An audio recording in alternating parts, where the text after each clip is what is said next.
अगर मैं आपसे कहूं कि अगला विश्व युद्ध बंदूक से नहीं लड़ा जाएगा, सैनिक नहीं दिखाई देंगे, न बॉर्डर पे टैंक होंगे, फिर भी शहर के शहर तबाह होंगे और देशों की अर्थव्यवस्था मिनटों में गिर जाएगी। जी हाँ, ये कोई साइंस फिक्शन नहीं है, ये आज की हकीकत है।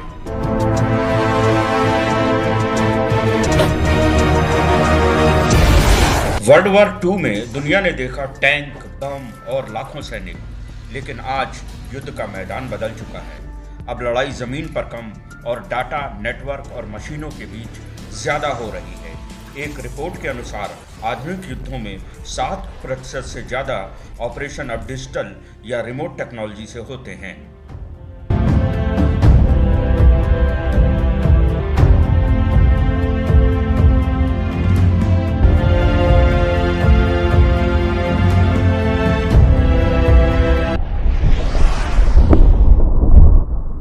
वाकई विश्वास नहीं होता कि अभी कुछ साल पहले तक क्या कोई सोच सकता था, कल्पना कर सकता था किसी ऐसे युद्ध की जो किसी सेना के बगैर लड़ा गया हो।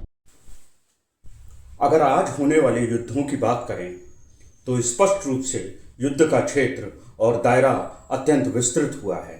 वार की इंटेंसिटी और उसके परिणाम पूर्व में हुए युद्ध से ज़्यादा घातक और अमानवीय हुए हैं। लेकिन सोचने वाली बात है कि मोर्चे पर लड़ने वाली सेना और जाबाज सैनिक आज अपनी रणनीति, अपनी कुशलता का प्रमाण प्रत्यक्ष रूप से लड़ाई के मोर्चे पर न देकर वार रूम में टेक्नोलॉजी और विज्ञान की मदद से किसी मोर्चे को धराशायी करके देते हैं। पिछले 2-3 सालों में पूरे विश्व ने 2 प्रमुख युद्ध देखे जो आज भी चल रहे हैं। इसमें एक रूस का और यूक्रेन का है, जिसमें हालांकि सेना के डिप्लॉयमेंट, उनके एक्शन को हमने देखा जरूर, पर सेना का रोल सीमित दिखाई दिया। हाल में होने वाले ईरान, अमेरिका, इजराइल युद्ध जो कि अभी भी जारी है, इस लड़ाई में फ्रंट टू फ्रंट सेना नहीं दिखाई दी। टैंक, आर्टिलरी या पूर्व में जैसे युद्ध होते थे वह कन्वेंशनल तरीका भी अब नहीं दिखाई देता। आज का युद्ध और उसका फॉर्मेट बिल्कुल बदल चुका है। आज के युद्ध में मोर्चे वार रूम में कंप्यूटर पर लॉक किए जाते हैं। उसी वार रूम से ही उस मोर्चे पर सैन्य रणनीति बनाई जाती है। एआई की मदद से सब जरूरी डाटास को एनालाइज किया जाता है और फिर उसी वार रूम से एक डिजिटल कमांड दिया जाता है, किसी साइंस फिक्शन के तरीके से। एक मिसाइल या ड्रोन किसी अज्ञात जगह से उड़ती है और देखते ही देखते वो मोर्चा तबाह हो जाता है। रशिया यूक्रेन और हालिया चल रहे ईरान, अमेरिका, इजराइल युद्ध ने दुनिया को दिखा दिया कि कैसे एक $500 का ड्रोन $5 मिलियन के टैंक को खत्म कर सकता है और कितनी बड़ी आर्थिक चोट दी जा सकती है। आज के ड्रोन खुद टारगेट्स ढूंढ सकते हैं, घंटों हवा में मंडरा सकते हैं और सही समय पर हमला कर सकते हैं।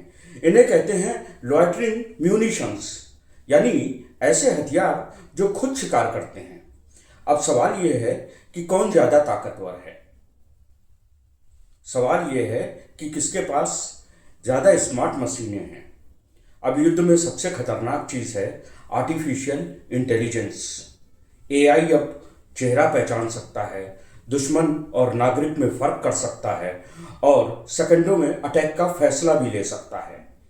मतलब एक मशीन ही डिसाइड कर सकती है कौन जिंदा रहेगा और कौन नहीं।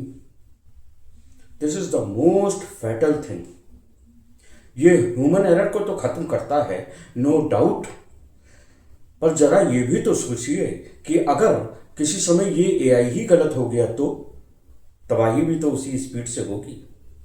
ऐसा आज हो रहा है और किसी भी देश के साथ हो सकता है कि बिजली अचानक बंद हो जाए, बैंकिंग सिस्टम क्रैश हो जाए, इंटरनेट खत्म हो जाए।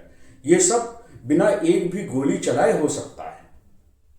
साइबर अटैक्स आज इतने पावरफुल हैं कि एक हैकर पूरे शहर की पावर ग्रिड बंद कर देता है। बैंकिंग सिस्टम को मिनटों में गिराया जा सकता है। यूनाइटेड स्टेट्स और चाइना जैसे देश खासकर इस इनविजिबल वार में लगातार मुकाबला कर रहे हैं। इस कड़ी में स्पेस वार का जिक्र भी आवश्यक हो जाता है। आज हर मिसाइल, हर ड्रोन सैटेलाइट पर निर्भर है। अगर सैटेलाइट गिरा दिया जाए तो पूरी सेना अंधी हो जाती है।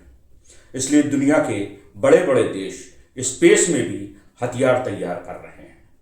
भारत ने भी डिफेंस स्पेस एजेंसी बनाई है ताकि अंतरिक्ष में होने वाले युद्ध के लिए तैयार रहा जा सके। अब युद्ध सिर्फ जमीन पर नहीं होगा, ये एक साथ 5 जगह लड़ा जाएगा: जमीन, आसमान, समुद्र, साइबर स्पेस और अंतरिक्ष। और एक छोटी सी गलती किसी भी देश के पूरे सिस्टम को कोलैप्स कर सकती है।